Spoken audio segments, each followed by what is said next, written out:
Hello, this is Scuba for Life with the review of the AJ9230 Citizen Promaster Quartz Diver. This is a brother of the NY0040, the more popular or known model that's used by Italian Marina Militare Spec Ops diver. I'm just going to go through a couple things I like about this watch and why I went with this one instead of the NY0040.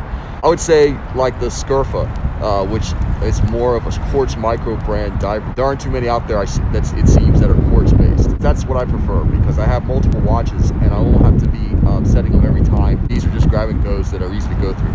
I'll just start saying the features I know right off the top of my head. It seems like Citizen overall is increasing the features versus what you get on like an SKX 007. So even on the comparable NY0040, you have a hand winding movement. Just easier to take care of when you need to pick up and get going. The loom is insane. So you can't see it here. I'm not going to even try really. I probably could get up close and it might show someone in there. But there's this grid application of loom actually on the markers. And it just kind of speaks to the attention to detail that Citizen does to their watches. Specifically, I guess you would say the Promaster line. I think the bezel notches that are made are a lot easier to grip than the one on the SKX, because on some of these divers, they just put on a coat of chrome. You reduce the grip. And this wasn't so much an issue on the previous, like going back in the day, the Quartz model. Those didn't go that much into the whole finished look, polished look. They're more tool oriented. So I have a 7548 and that one, it's just like a matte or unfinished surface. So that's a lot easier to work with, just in case if I need to turn the bezel on it.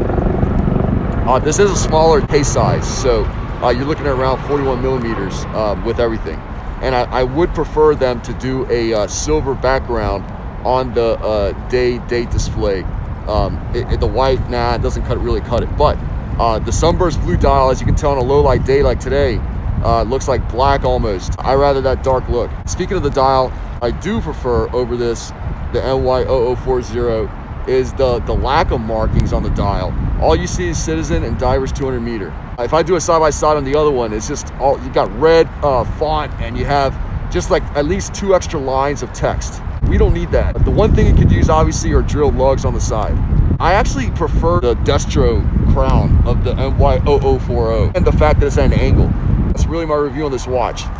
If y'all didn't know, this watch has been tested to 500 meters actually. It's well beyond its capable or stated depth rating. On this guy, this is one of the older models here, so they haven't cheapened yet on the laser etching, and there's their actual engraving on the back. That's the way it should be. Come on, Citizen. And Seiko also. I'm guessing materials, they save money by not having to use up materials when they're engraving versus etching.